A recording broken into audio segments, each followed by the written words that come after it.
Assalamualaikum warahmatullahi wabarakatuh. Kali ini Sejati Newong akan membahas tentang tasawuf yang sesat. Waspadalah. Inilah ciri-ciri tasawuf yang sesat. Selain menjelaskan ciri-ciri tasawuf yang murni dan benar, Syekh Husnain Muhammad Makhluf juga menjelaskan ciri-ciri tasawuf yang sesat dan menyimpang.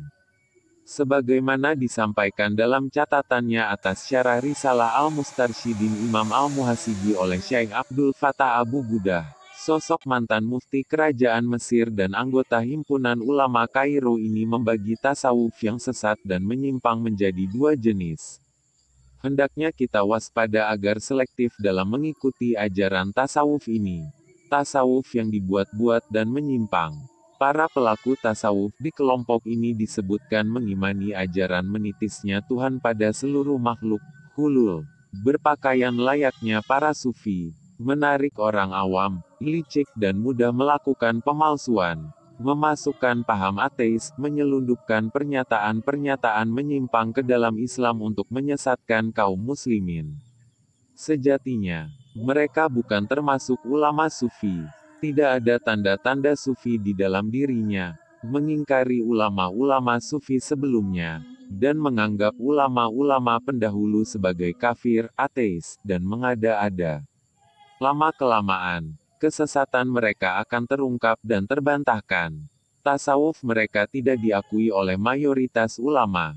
Tasawuf palsu. Pelaku tasawuf di kelompok ini mengaku sebagai kaum sufi, menjadikan simbol-simbol sufi, menyebarkan bidah, dan memiliki kebiasaan-kebiasaan di luar tasawuf lainnya. Ketika kita mendapati penyelewengan dalam hal ini, hendaknya berlaku bijak dengan tidak menyerang guru sufi.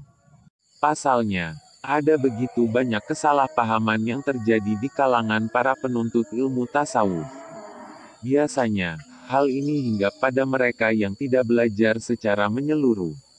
Mereka hadir hanya saat ritual zikir dan melewatkan banyak taujih, hikmah, penjelasan, dan izah dari para mursyid maupun wakilnya.